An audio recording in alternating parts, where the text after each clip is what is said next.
Cinema industry వైపు వెళ్ళాలనుకుంటున్నారా? మీకు మేమున్నాం. వెంటనే కాల్ చేయండి. Welcome to Suman TV. నేను మీ సుమన్ టీవీ నాగ్. కోల్కతా ఇన్సిడెంట్కి సంబంధించినటువంటి వాటి విషయంలో ఈరోజు సిబిఐ కోర్టు అంటే సెల్డా కోర్టు ఏదైతే ఉందో అక్కడ సందీప్ ఘోష్కి సంబంధించినటువంటి కొన్ని కీలక అంశాలు బయటికి రావడం జరిగింది.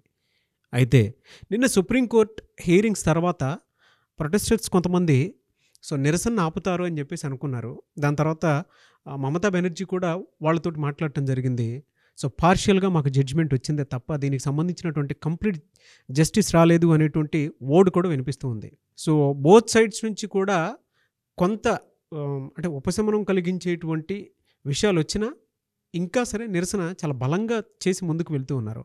వీటికి సంబంధించినటువంటి అప్డేట్స్ ఏంటి అండ్ సందీప్ ఘోష్ అప్డేట్ ఏంటి అనేది ఈరోజు మనతో పాటు హైకోర్టు అడ్వకేట్ రవీంద్రనాథ్ గారు ఉన్నారు. అది వారి మాటలోనే అడిగి తెలుసుకుందాం. Hello sir. హాయ్ అండి నాగరాజ్ గారు. ఈ రోజు కనుక మనం చూస్తే అండి సెల్డా కోర్టు అసలు ఏం చెప్పింది? అయితే సెల్డా కోర్టు విషయం ముందుకు వెళ్లే ముందు ఈ నిరసనకారులకి మమతా బెనర్జీకి మధ్య ఈ విషయం టాపిక్ తీసుకొని మనం సెల్డా కోర్టుకి వెళ్దామండి. Okay sir. అంటే ఇది ఇంపార్టెంట్ పాయింట్ యాక్చువల్గా. ముందుగా మమతా బెనర్జీ గారు ఏమనుకున్నారంటే వాళ్ళ డిమాండ్స్ ఏవైతే ప్రధానంగా 4 డిమాండ్స్ చెప్పారో ఆ 4 డిమాండ్స్లో కానీ మనం యాక్సెప్టెన్స్ ఇచ్చినట్లయితే డెఫినెట్గా వాళ్ళు స్ట్రైక్ కాల్ ఆఫ్ చేస్తారు, మళ్ళీ యథావిధిగా వాళ్ళు విధి నిర్వహణలో పార్టిసిపేట్ చేస్తారు, కొంతవరకు నాకు హెడ్ఏక్ తగ్గుతుంది అని భావించినటువంటి మమతా బెనర్జీ గారికి పెద్ద తలకాయ నొప్పిగా తయారయ్యారు ఈ నిరసనకారులు, వైద్య విద్యార్థులు. ముందు వీళ్ళు ఏం చేశారంటే మా డిమాండ్స్లో ఏ ఒక్కటి నెరవేర్చినా మేము స్ట్రైక్ కాల్ ఆఫ్ చేస్తామన్నటువంటి చెప్పినటువంటి ఈ నిరసనకారులు, ధర్నాలో పాల్గొనేటువంటి ఈ జూనియర్ డాక్టర్లు ఏదైతే మమతా బెనర్జీ గారు గవర్నమెంట్తో మొన్న 15th నాడు జరిగేటువంటి మమతా బెనర్జీ గారితో చర్చల తర్వాత బయటకు వచ్చి వీళ్ళకన్నా ముందు నిరసనకారుల కన్నా ముందే మీ డిమాండ్స్లో 99% నేను యాక్సెప్ట్ చేస్తున్నాను, అదేవిధంగా సిపిని తొలగిస్తున్నాను, వైద్యాధికారులను కూడా నేను 3 మీరు అడిగారు అందులో 2 అధికారులను తొలగిస్తున్నాను, అట్ ద సేమ్ టైం మీరు ఏదైతే వైద్య ప్రమాణాలు పాటిస్తూ భద్రత ఎక్కడైతే హాస్పిటల్స్లో భద్రత కల్పించమని మీరు కోరారో వాటికి కూడా ఇమీడియట్గా యాక్షన్ తీసుకొస్తాను, అందుకని తొందరగా మీరు జాయిన్ అవ్వమని చెప్పి మమతా బెనర్జీ గారు అనౌన్స్మెంట్ చేశారు. అనౌన్స్మెంట్ చేసినా సరే మేము అంతర్గతంగా మేము ఒక మీటింగ్ అనౌన్స్ చేసింది, మేము ఒక మీటింగ్ కండక్ట్ చేసుకుంటాం, మా మీటింగ్లో ఫైనల్ జడ్జిమెంట్ ప్రకారం మేము బయటకు వస్తామని కొత్త వెర్షన్ని చెప్పడం జరిగింది నిరసనకారులు. ఆవిడ డిఫెన్స్లో పడ్డారు మమతా బెనర్జీ గారు. యాక్చువల్గా అదేంటి మళ్ళీ కొత్త విషయం మాట్లాడుతున్నారని చెప్పి ఈ విషయాన్ని ఇదే టాపిక్ని సుప్రీంకోర్టులో కూడా ఈ డిస్కషన్ జరిగింది. నిన్న జరిగిన సుప్రీంకోర్టులో కూడా అందులో సీజే గారు అడిగినటువంటి ఒక ప్రశ్నకి సమాధానం చెప్తూ కపిల్ సిబాల్ గారు మేము వాళ్ళ మీద ఎటువంటి చర్యలు తీసుకోము, ఎవరైతే కాల్ ఆఫ్ చేస్తారో వాళ్ళ మీద ఎటువంటి క్రిమినల్ యాక్ట్లు కానీ ఇటువంటి ఏమీ ఉండవు, ఇమీడియట్గా వాళ్ళు జాయిన్ అవ్వచ్చు అని చెప్పి ఆయన సుప్రీంకోర్టులో కూడా చెప్పడం జరిగింది. అయినప్పటికీ కూడా వీళ్ళు స్ట్రైక్ కాల్ ఆఫ్ చేయలేదు. ఈరోజు మధ్యాహ్నం మమతా బెనర్జీ గారు మరలా బయటకు వచ్చి మన దక్షిణ కలకత్తా జిల్లాలన్నీ కూడా వర్షాలతో మునిగిపోయి చాలా ఇబ్బందులు, ప్రజలు అల్లకల్లోలు పడుతున్నారు, వాళ్ళకి సరైన రవాణా సౌకర్యాలు లేక వర్షాలు హెవీగా రైన్స్ పడుతున్నాయి కాబట్టి పెద్ద సైక్లోన్ కూడా రావడం జరిగింది. సైక్లోన్ కూడా కేర్ చేయట్లేదు వాళ్ళు ఈ విషయంలో సంబంధించి. కాబట్టి మీరు మీ స్వస్థలాలకు వెళ్ళి మీరు అక్కడ వైద్య సేవలు అందిస్తే కానీ అక్కడ ప్రజలు చాలా ఇబ్బందులు పడుతున్నారు కాబట్టి మీరు డ్యూటీలో జాయిన్ అవ్వమని చెప్పినప్పుడు కూడా నిరసనకారులు ఏమాత్రం కూడా రెస్పాండ్ కాలేదు. వీలైతే కేసుని టర్న్ చేద్దామని మొన్న ఒక సంఘటన తీసుకొని యాక్సిడెంట్ జరిగి ఒక హాస్పిటల్ అడ్మిట్ అయ్యి రోగి చనిపోతే ఆ కేసుని కూడా ఒక తన లిస్టులో వేసేసుకొని డాక్టర్లు ఇన్ టైంలో రెస్పాండ్ కాకపోవడం వల్ల 29 మెంబర్స్ చనిపోయారని చెప్పి మమతా బెనర్జీ గారు ఒక లిస్ట్ ఇచ్చారు. ఆ లిస్టులో కేవలం మీ యొక్క వైఫల్యం అంటే మీరు డ్యూటీలో లేకపోవడం జరిగిందని చెప్పి ఆ చనిపోయిన ప్రతి వ్యక్తి కూడా 2 లక్షల రూపాయలు ఎక్స్గ్రేషియా ఇవ్వడం కోసమని మమతా బెనర్జీ కూడా ప్రకటించారు. అయితే ఇక్కడ కథ ఏంటంటే ఆ చిన్న విషయం మీకు చెప్తాను. అందులో ఎవరైతే ఆ చనిపోయిన వ్యక్తి తాలూకా బంధువులు, ఆ యాక్సిడెంట్ కేసులో చనిపోయిన బంధువులు ఏం చెప్పారంటే మాకు మీ ఎక్స్గ్రేషియా అవసరం లేదు, ఎందుకంటే చనిపోయింది వైద్యాధికారుల యొక్క నిర్లక్ష్యం వల్ల కాదు, మేము సత్వరం వచ్చేటప్పటికి మాకు అంబులెన్స్లు కానీ మరొకటి కానీ మీరు ఇన్ టైంలో అందివ్వలేకపోయారు, అందువల్ల చనిపోయారు తప్ప ఈ యొక్క కేసుని అంటే మా జరిగిన ఈ దుర్ఘటనని మీరు వాళ్ళ మీద నెప్పవేదని సాక్షాత్తు సామాన్య జనం అండి ఏం చెప్పారు, సాధారణ కూలీ జనం వాళ్ళు పాపం డైలీ వేజెస్కి వెళ్తే కానీ పొట్టగడితే కానీ పొట్టగడనటువంటి దైన్య స్థితులు ఆ యొక్క మహిళ వచ్చి ఈరోజు మాట్లాడుతుంటే నిరసనకారులు వాళ్ళని అక్కుని చేర్చుకొని ఆ సంఘటన చూసి చలించిపోయారండి. అంటే ఇంత ప్రజల మద్దతు ఉంటుందా అన్న విషయానికి మమతా బెనర్జీకి తను ఏం చేయాలో దిక్కుతోచిన పరిస్థితుల్లో ఈరోజు మరలా ఏం చేశారంటే ఈరోజు మరలా మన ఎవరైతే సిఎస్ పంత్ గారు ఉన్నారో, మనోజ్ పంత్ గారు ఉన్నారో మళ్ళీ నిరసనకారులు ఉత్తరం రాసి మరలా చర్చలకి రండి, ఈరోజు ఈవినింగ్ 6:30కి మనం పార్టిసిపేట్ చేద్దామని చెప్పి వీళ్ళు ఒక ఇన్విటేషన్ లెటర్ పంపించారు. దానికి మరలా 6:30 మీరు 30 మంది వచ్చినా మేము యాక్సెప్ట్ చేస్తాం, తొందరగా రండి అని చెప్పి ఈరోజు 6:30కి ఇప్పుడు బహుశా ఇన్వైట్ చేశారు. ఈరోజు ఈవినింగ్ 6:30కి బహుశా వాళ్ళకి వీళ్ళకి మధ్యలో మరలా మీటింగ్ ఉండొచ్చు.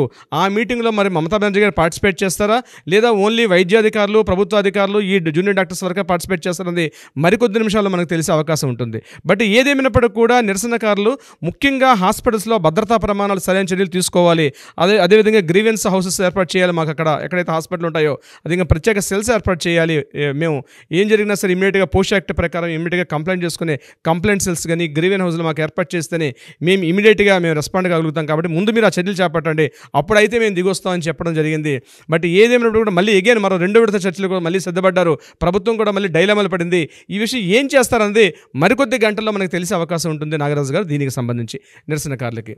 ఇదిలా ఉంటుండగా మరొక ఇంపార్టెంట్ విషయం ఏంటంటే, ఎవరైతే సుదీప్తో రాయ్ అని చెప్పామో మన తృణమూల కాంగ్రెస్ పార్టీ యొక్క ఎమ్మెల్యే ఇంటి సుదీప్తో రాయ్ కీలకమైన వ్యక్తి, నార్త్ బెంగాల్ లాబీలు అని చెప్పామో, నిన్న రాత్రి 12 గంటల నుంచి ఈరోజు మధ్యాహ్నం వరకు ఒక కంటిన్యూగా నాన్ స్టాప్గా ఆయన యొక్క నర్సింగ్ హోమ్ మీద, ఆయన ఇంటి మీద, ఆయన ఆఫీస్ మీద ఈడీ వాళ్ళు కంటిన్యూ దాడులు చేశారు. సుమారుగా మీరు చెప్తే నమ్మరండి, ఒక DCMకి సరిపోయేటువంటి డాక్యుమెంట్స్ కలెక్ట్ చేశారటండి. అవునా? ఫైల్స్ బాక్సులు తీసుకొచ్చాడు ఇంట్లోంచి. ఒక పెద్ద గవర్నమెంట్ ఆఫీస్లో ఉండాల్సినటువంటి సెగ్మెంట్ ఆ పేపర్స్ అన్ని కూడా ఒక చిన్న సైజు 407 DCM వ్యాన్లో సరిపోయిన డాక్యుమెంట్స్ కలెక్ట్ చేసుకొచ్చి బాక్సులు తీసుకొని వస్తున్నారు, వ్యాన్లో ఎక్కిస్తున్నారట. బహుశా ఏంటో కట్టలు అన్ని కట్టల డాక్యుమెంట్స్ అని ఏం చేశాడో, ఏం అరాచకాలు జరిగాయో మనం నార్త్ బెంగాల్ లాబీలో చాలా విధంగా వివరించాము. దీనికి సంబంధించి మన సిరీస్ ఆల్రెడీ కంటిన్యూ అవుతుంది. దీనికి సంబంధించిన డీటెయిల్స్ కూడా మనం ఆ ఎపిసోడ్లో మాట్లాడుకుందాం. బట్ ఎనీవే, ఎన్ఫోర్స్మెంట్ డైరెక్టరేట్ వాళ్ళు ఎవరైతే ఉన్నారో ఈయన మీద దాడులు చేసినవి మామూలు దాడులకు సుమారుగా 8 గంటల పాటు దాడులు చేసి సుదీప్తో రాయ్ని యొక్క ఇంట్లోంచి కీలకమైన పత్రాలు నమోదు చేసుకున్నారు, కలెక్ట్ చేశారు. మరి సిబిఐ వాళ్ళు ఇవన్నీ కలెక్ట్ చేసి అవి ఫైలింగ్ చేయడానికి ఎన్నాళ్ళు పడుతుందో అదంతా అదొక పెద్ద మిస్టరీగా ఉంది నాగరాజు గారు. దీనికి సంబంధించి మరొక కీలకమైన విషయం ఏంటంటే, మీరు అడిగిన రెండో ప్రశ్నకు సమాధానంగా నిన్న సెల్డా కోర్టులో అటు సందీప్ ఘోష్, అభిజిత్ మండల్ ఎవరైతే తలా పోలీస్ స్టేషన్లో ఉన్నటువంటి SHO అతనికి at the same time CBI వాళ్ళు ఇతన్ని ప్రవేశపెట్టారు, వీళ్ళిద్దరిని కూడా మ్యాజిస్ట్రేట్ గారి ముందర. మ్యాజిస్ట్రేట్ దేబశిష్ డే అని, he is a nice person, very gentlemen, చాలా అనుభవమైన వ్యక్తి. అయితే దేబశిష్ డే గారు ఒకే ప్రశ్న సూటిగా వేశారు మ్యాజిస్ట్రేట్ గారు. ఈ కేసు ఏదైతే ఉందో ఆగస్టు 9వ జరిగిన సంఘటనకు సంబంధించి వీళ్ళకు ప్రత్యక్షంగా అందులో వీళ్ళకి ప్రమేయం ఉందా అని ఒక ప్రశ్న వేశారు. సిబిఐ వాళ్ళు నీళ్లు నలుపుకుంటూ దాటవేసే ప్రయత్నం చేశారు, సరైన సమాధానం చెప్పలే. అట్లా కంటిన్యూగా ఒకే క్వశ్చన్ని 7 times రిపీట్ చేసుకుంటూ వేశారు. అప్పుడు సిబిఐ వారు చెప్పే సమాధానం యాస్టిజ్గా చెప్పారు, హత్యలో ఇతని యొక్క పాత్ర ఉన్నదా, ఇతని యొక్క ఇన్వాల్వ్మెంట్ ఉందా, మీ దగ్గర ఏమైనా సాక్ష్యం ఉందా అని మ్యాజిస్ట్రేట్ గారు ప్రశ్న వేశారు. ఇందులో అప్పుడు సిబిఐ వాళ్ళు 7వసారికి సమాధానం ఏం చెప్పారంటే, ఇందులో ప్రమేయం ఉన్న కొంతమంది వ్యక్తుల యొక్క ఆదేశాల మేరకు వీరు వ్యవహరించే అవకాశం ఉంది. వీరు డైరెక్ట్గా పాల్గొన్నారు అని మేము నేరుగా చెప్పలేము, అలా అని త్రోసిపుచ్చలేము, చాలా వెర్షన్స్ ఉన్నాయి. ఇది వాళ్ళకి మ్యాజిస్ట్రేట్ గారి మధ్య యాజ్ ఇట్ ఈజ్ వాళ్ళు జరిగినటువంటి ఆ బెంగాలీ వెర్షన్ని నేను మీకు ట్రాన్స్లేట్ చేసి చెప్పాను మన నాగరాజు గారు. మార్నింగ్ బిఆర్ సింగ్ హాస్పిటల్లో అటు సందీప్ ఘోష్ని at the same Abhijit Mandal వీళ్ళిద్దరిని కూడా అక్కడ మెడికల్ టెస్టులు చేసి కోర్టు తీసుకొచ్చారు. అయితే ఇక్కడ కోర్టులో ఒక ఇంట్రెస్టింగ్ ఒక పాయింట్ జరిగింది. ఏమిటంటే, చాలా రోజుల తర్వాత, అంటే ఆగస్టు 9 తర్వాత, బహుశా ఆగస్టు 8 బిఫోర్ అభిజిత్ మండలికి సందీప్ ఘోష్ గారు, ఎందుకంటే ఈ యొక్క హాస్పిటల్ తలా పోలీస్ స్టేషన్ పరిధిలో వస్తుంది. ఈ తలా పోలీస్ స్టేషన్కి ఉన్నటువంటి SHO ఎవరు, అభిజిత్ మండల్. మనం గతంలో అభిజిత్ మండల్ మీద ఒక ప్రత్యేక వీడియో కూడా మనం చేసాం. అయితే ఈరోజు ఇద్దరు ముఖాముఖి కూర్చోవలసిన పరిస్థితి వచ్చింది. ముఖాముఖి ఒకరినొకరు చూసుకున్నారు. ఎవరు, సందీప్ ఘోష్, అభిజిత్ మండల్ ఇద్దరు ఫేస్ టు ఫేస్ చూసుకున్నారు. వారి ఫేసులను కూడా ముఖ్యంగా సిబిఐ ఆఫీసర్లు వీళ్ళందరూ కూడా, ఎందుకంటే ఇంటరాగేషన్ చేసేటప్పుడు ఆయనకి వేరే ఇంటరాగేషన్ చేశారు, ఈయనకి వేరే రూమ్ ఇంటరాగేషన్ చేశారు. మొత్తానికి ఇద్దరు ఉన్నారని తెలుసు, బట్ ఏం చెప్తుందో తెలియదు కదా వాళ్ళకి. బట్ ఏం జరిగిందంటే, ఈరోజు కోర్టులో ఒకరికొకరు ముఖాముఖి చూసుకునే అవకాశం దొరికింది. At the same time judge panel మీద దేబశిష్ డే గారు కూడా దీన్ని అబ్జర్వ్ చేస్తూ కూర్చున్నారు, ఏం జరుగుతుందని చెప్పేసి.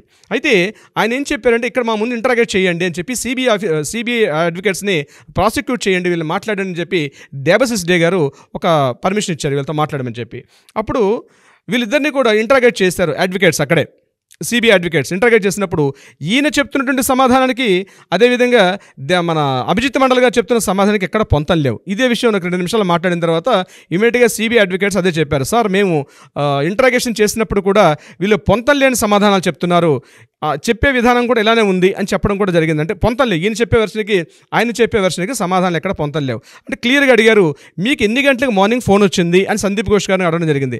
9:30కి నేను ఫోన్ రిసీవ్ చేసుకున్నాను అని చెప్పారు ఈయన. At the same time Abhijit Mandal గారికి అడిగారు, మీకు ఫోన్ ఎన్ని గంటలకు వచ్చిందని. అంటే మార్నింగ్ 10:03 మాకు వచ్చింది ఫోను. ఓకే, మీరు ఎన్ని గంటలకు మీరు GDA డైరెక్ట్లో మీరు అక్కడ ఏమని రాశారు అంటే, మీకు ఏమైనా ఫోన్ వచ్చింది అంటే ఆల్రెడీ సౌమిత్ర రాయ్ ఎవరైతే పీజీటీ విద్యార్థి 9 గంటల 30 నిమిషాలకి సౌమిత్ర రాయ్ ఫస్ట్ ఆ యొక్క మృతదేహాన్ని చూసిన తర్వాత ఇమీడియట్గా ఇన్ఫార్మ్ చేయడం జరిగింది. సో సౌమిత్ర రాయ్ మీకు ఏం ఇన్ఫార్మ్ చేశాడు, ఫోన్ చేశాడు, సార్ ఒక డెడ్ బాడీ ఉంది అని మీకు ఫోన్ వచ్చింది. Is it right? అవును సార్ వచ్చింది. మీరు వచ్చినప్పుడు మీరేమని జీడీలో మీరు ఏమని రాశారు? ఎఫ్ఐఆర్ అంటే ఇంకా జీడీఈలో అంటే ఎఫ్ఐఆర్కి ముందు జీడీ ఉంటుంది, అంటే జనరల్ డైరీ ఇన్ఫర్మేషన్ జీడీఐ. అందులో మీరు ఏమని రాశారు? ఇన్ఫర్మేషన్ వచ్చింది ఒక అమ్మాయి స్పృహలో లేదు అని చెప్పి మీరు రాశారు. మీకు వచ్చిన ఇన్ఫర్మేషన్ ఏంటి? అమ్మాయి చనిపోయింది అని. ఒక అమ్మాయి ఇక్కడ డెడ్ బాడీ ఉందని మీకు వస్తే అమ్మాయి స్పృహలో ఉందని 7 నిమిషాలు లేట్లో ఈ వర్డ్ని మీరు ఎందుకు రాశారు అని డైరెక్ట్గా సిబిఐ వారు అడ్వకేట్ అడిగారు. At the same time magistrate గారు ముందర ఈ డిస్కషన్ జరగడం జరిగింది అక్కడ. అప్పుడు మ్యాజిస్ట్రేట్ గారు బిఎన్ఎస్ 173 సెక్షన్ ప్రకారం మీరు ఏదైతే మీకు దొరికిన సాక్ష్యం ఏదైతే ఉందో దాన్ని మీరు అతి ప్రామాణిక ఒక సిస్టమ్ ప్రకారం మీరు నమోదు చేయడంలో మీరు పూర్తిగా విఫలమయ్యారు, దానికి మీరు అంగీకరిస్తున్నారా అని అడగడం జరిగింది. దానికి ఆయన సమాధానం చెప్పకుండా అభిజిత్ మండల్ గారు మౌనముద్ర వహించడం జరిగింది అక్కడ. అయితే నాగరాజ్ గారు ఈ డిస్కషన్ వెరీ ఇంట్రెస్టింగ్ అనమాట. ఇద్దరు ఆపోజిట్ చైర్స్లో కూర్చున్నారు, ఒకరు ముఖాలు ఒకరు చూసుకుంటున్నారు. ఇతనేం చెప్పాడో అతనికి తెలియట్లేదు, అతనేం చెప్పాడో ఇతను తెలియట్లేదు అట్ ద టైమ్ ఆఫ్ ఇంటర్గేషన్లో. బట్ ముఖాముఖి అయిన తర్వాత వాళ్ళు ఎక్స్ప్రెస్ అయ్యే విధానాన్ని పూర్తిగా రికార్డ్ చేశారు. ఏమని ఇది కూడా ఇట్స్ ఎ పార్ట్ ఆఫ్ కోర్టులో వారి యొక్క భావాలు ఎలా ఉన్నాయి, వాళ్ళు బిహేవ్ చేసే విధానాలు ఉందని కూడా వాళ్ళు చేశారు. ఈ డిస్కషన్ అయిపోయిన తర్వాత మధ్యాహ్నం 1:30 1:40 ప్రాంతాలు మళ్ళీ ఎక్కడి నుంచి తీసుకొని మళ్ళీ సిబిఐ ఉన్నటువంటి కోర్టులో జాయిన్ చేయడం జరిగింది. ఇది very interesting point. After August 9 తర్వాత ఇది మనం పబ్లిక్లో జరిగిన విషయం కాబట్టి అందరూ చూశారు దీన్ని. చాలా ఇంట్రెస్టింగ్ పాయింట్ నాగరాజ్ గారు. అయితే ఇందులో మనకు తెలిసింది ఏంటంటే ఇది గ్యాంగ్ రేప్ కాదు అన్న విషయాన్ని వీళ్ళు ధృవీకరించారు.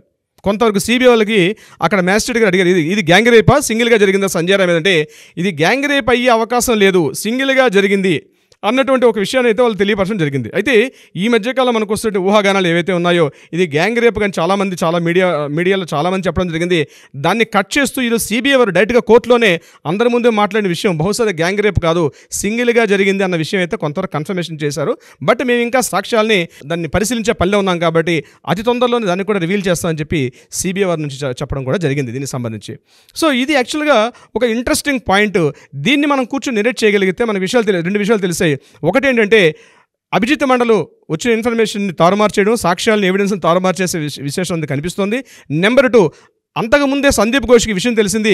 సందీప్ ఘోష్ విషయాన్ని అభిజిత్ మండల్తో మాట్లాడినటువంటి ఆ call recordings, total mobiles call recordings అన్నీ కూడా ఈరోజు కోర్టులో వాళ్ళు ప్రవేశపెట్టారు. అవి కూడా డీకోడ్ చేశారు. టోటల్ కాల్ డేటా అంతా కూడా డీకోడ్ చేశారు.